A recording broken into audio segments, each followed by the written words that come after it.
ಹತ್ರ ಎಲ್ಲವನ್ನ ವಿಚಾರಿಸಿ ಮಾಡುತ್ತಾರೆ, ವ್ಯವಹರಿಸುತ್ತಾರೆ ಅಲ್ಲವೇ?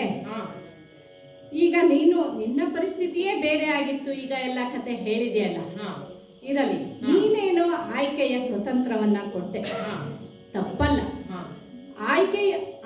ಆಕೆಯೂ ಕೂಡ ಆಯ್ಕೆಯನ್ನ ಮಾಡಿದ್ದಾಳೆ. ಆಕೆ ಪ್ರಬುದ್ಧಳು, ನಿಪುಣೆ, ಎಷ್ಟಂದರೂ ಗಾಳಿಯ ಆರಾಧಕಳಲ್ಲವೇ?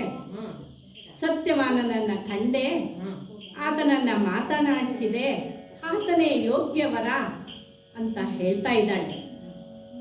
ಆದರೆ ಒಳ್ಳೆ ಮೀನಿಗೆ ಗಾಳ ಹಾಕಿದ್ದಾಳೆ. ಆದರೆ ಆಕೆ ಇನ್ನು ಬಾಲೆ, ಮುಂದಾಗುವುದನ್ನು ಅರಿಯಳು. ಆಯ್ಕೆಯಲ್ಲಿ ಸ್ವಲ್ಪ ಬಾಲ ಬುದ್ಧಿ ಆಯಿತೋ ಏನೋ ಪಾಪ.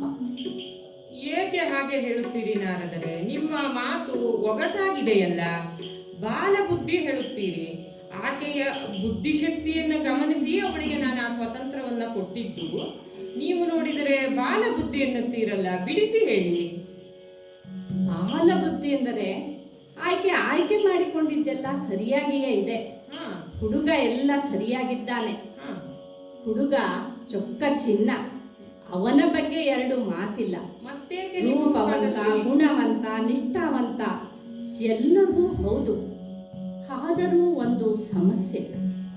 ಏನು ಸಮಸ್ಯೆ ಏನೆಂದರೆ, ಈಗ ನೋಡು, ಸಾವಿತ್ರಿ, ಸತ್ಯವಾನ, ತಕ್ಕಡಿ ಇಬ್ಬರು ತೂಗುತ್ತಿದ್ದಾರೆ, ಸಮನಾಗಿಯೇ ತೂಗುತ್ತಿದ್ದಾರೆ. ನೋಡುಗರ ಕಣ್ಣಿಗೆ ಸಮನಾಗಿದೆ.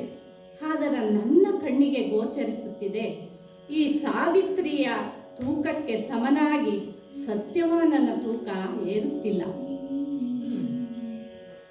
ಆತನ ಕುಟುಂಬವನ್ನೆಲ್ಲ ನಾನು ಬಲ್ಲೆ.